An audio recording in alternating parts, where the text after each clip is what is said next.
bendirei eternamente vosso nome, ó Senhor.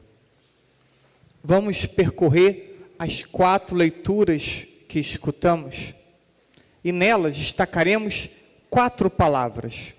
Uma palavra para cada leitura: alegria, gratidão, esforço e confiança.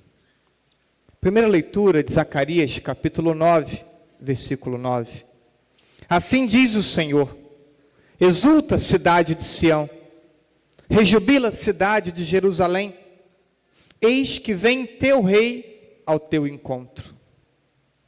A leitura é tirada da segunda parte do profeta Zacarias. Nessa segunda parte, ela tem como tema principal o triunfo definitivo de Deus e o seu reino universal. É Deus que vence. É a certeza da vitória de Deus.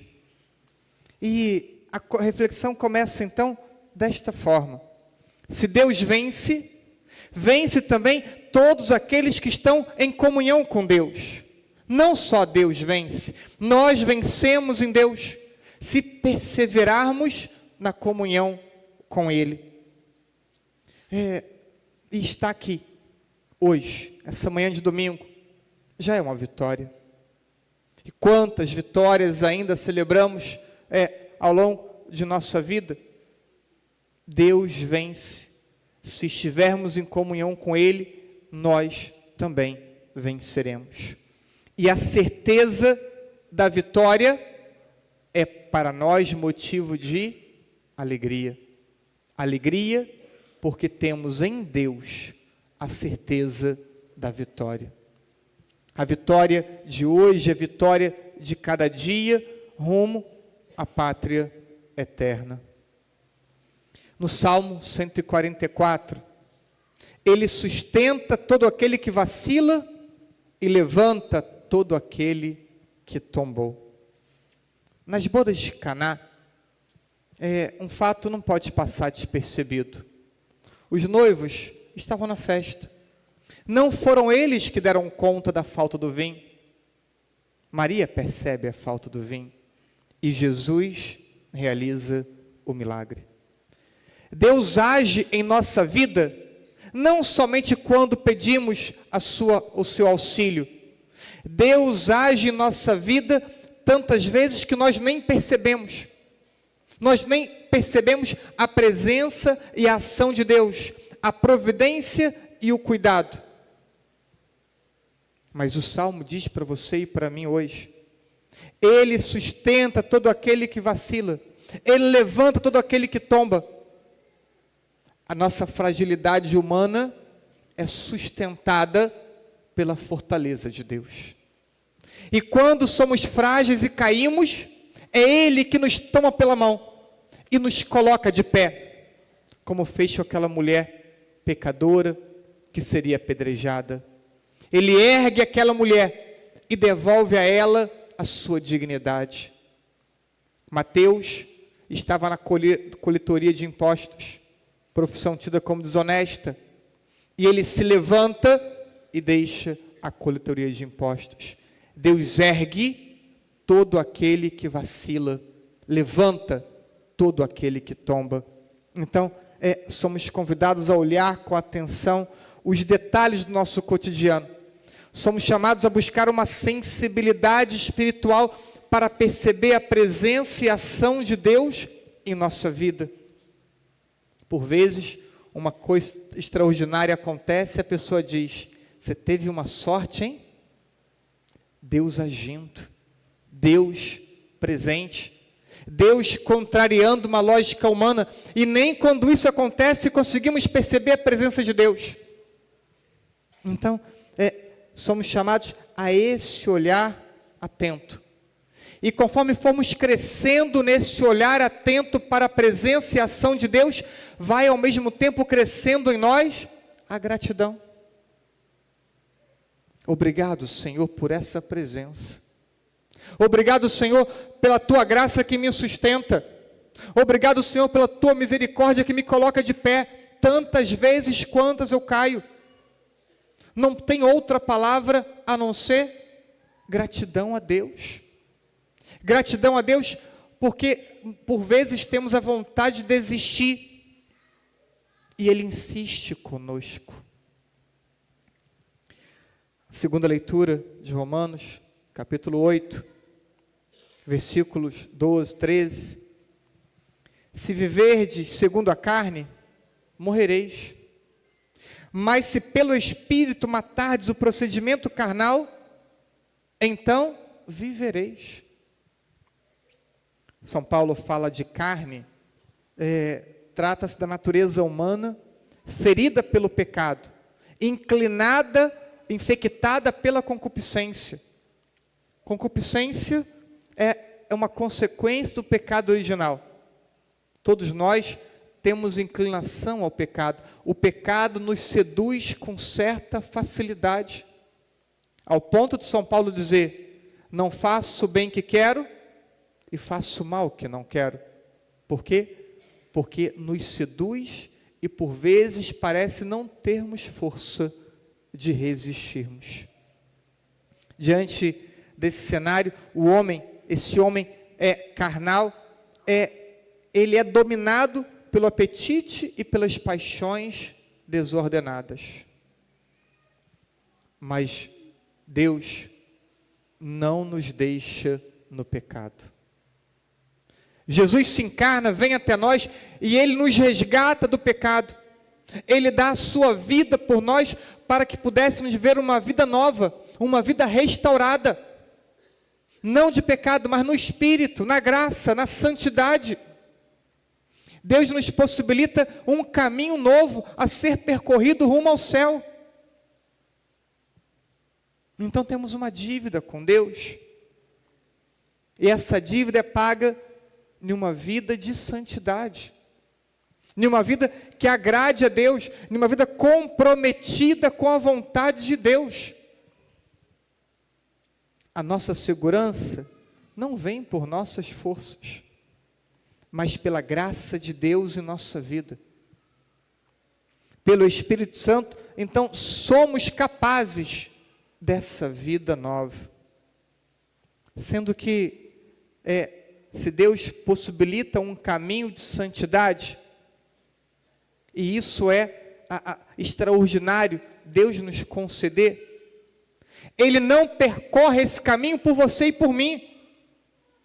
Ele possibilita o caminho, mas você e eu precisamos querermos percorrer esse caminho. Essa é a nossa parcela de colaboração. É a nossa responsabilidade. É o empenho humano, é o esforço humano. Ninguém será salvo apenas pelo seu esforço. A salvação é graça de Deus. Mas a salvação que Deus nos oferece exige de nós uma responsabilidade, uma correspondência. E aqui entra o nosso empenho humano. Jesus, no Evangelho de Lucas, capítulo 13, versículo 23 e 24, disse: fazei todo esforço possível para entrar pela porta que é estreita. Fazei algum esforço? Não. Fazei todo esforço possível. Não se vence um pecado sem esforço. Não se supera um vício sem esforço. Não se conquista uma virtude sem esforço. Não se adquire hábito de oração sem esforço. As pessoas querem viver uma fé sem esforço, sem empenho humano. O caminho de conversão passa pelo quanto de esforço estamos dispostos a fazer para acolher a graça de Deus na nossa vida. E aí continua Jesus nesse Evangelho, dizendo: eu vos digo, muitos tentarão entrar por essa porta e não conseguirão. Deus quer que todos se salvem, mas todos irão se salvar? Segundo essa passagem, não. Parece claro esse entendimento. Muitos tentarão entrar e não conseguirão. Por quê? Porque não estão dispostos a se esforçarem. Porque não estão dispostos a fazerem sacrifícios por uma vida de conversão, por uma vida para adequar a sua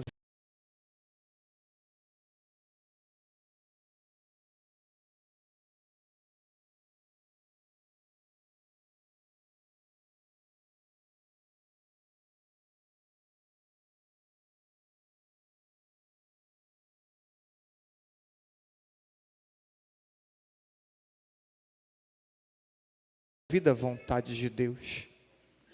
A gratidão vai gerando em nosso coração uma disposição de esforço, de empenho, de sacrifício por uma vida de santidade. E essa é a terceira palavra. Chegamos então no Evangelho, Mateus, capítulo 11.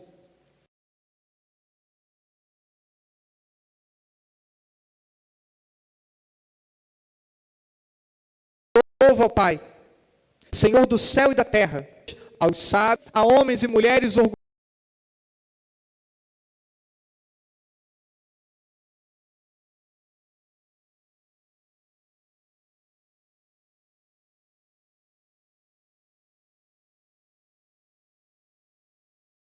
de Deus. Muitos pensam que podem caminhar sozinhos com a sua força, com seu talento natural, com seu trabalho profissional. Ignoram Deus, ignoram a palavra de Deus. Muitos que estão na própria igreja, participando das missas, são orgulhosos e soberbos diante de Deus, da sua palavra, porque estão aqui há tempos e não trilham um caminho de mudança, de conversão, de transformação da vida. É impossível ler essa palavra e não lembrar da Virgem Maria. O poderoso fez em mim grandes coisas, porque olhou a pequenez da sua serva, porque olhou a humildade da sua serva. Maria recebeu muitas graças, a cheia de graça, a mulher plena de graça. Por quê? Porque foi a mais humilde criatura de Deus, a mais especial obra das mãos de Deus, ao mesmo tempo, a mais humilde. E a mais humilde é a mais repleta da graça. A humildade é um caminho para a fé, é um caminho para poder agradar a Deus. Então, as verdades da palavra de Deus, da revelação, elas ficam ocultas aos soberbos e aos orgulhosos. Quantas pessoas dizem, eu não entendo, eu não concordo, eu não aceito, porque não sabem se colocar pequenos diante de Deus. Então, alegria pela certeza da vitória daqueles que estão em comunhão com Deus e perseverarem em comunhão com Deus. Gratidão pela presença e ação de Deus, nos sustentando e nos erguendo tantas vezes quantas necessário. E da gratidão, o esforço, a corresponsabilidade, o sacrifício para adequar a vida à vontade de Deus. E assim então chegamos na quarta e última palavra, a confiança em Deus. O final do Evangelho dizia: vinde a mim, todos vós que estáis cansados e fadigados, sob o peso dos vossos fardos, e eu vos darei descanso. O homem e a mulher que confia em Deus, sabe repousar em Deus suas inquietações, sabe reclinar em Deus suas angústias, suas dores, suas provações, e sabe fazer isso com um coração cheio de confiança. Confiança de quem sabe que a vida está nas mãos de Deus. Por isso, hoje, com base nas leituras, essas 4 palavras: alegria, gratidão, esforço e confiança. Que os desafios do cotidiano possam nos deixar mais fortes e nos ensinar ainda mais a reclinar em Deus nossa vida, nossas dificuldades, nossos cansaços e provações. E que Ele seja sempre a minha e a tua fortaleza. Que Ele seja sempre a fortaleza de todos nós, assim seja.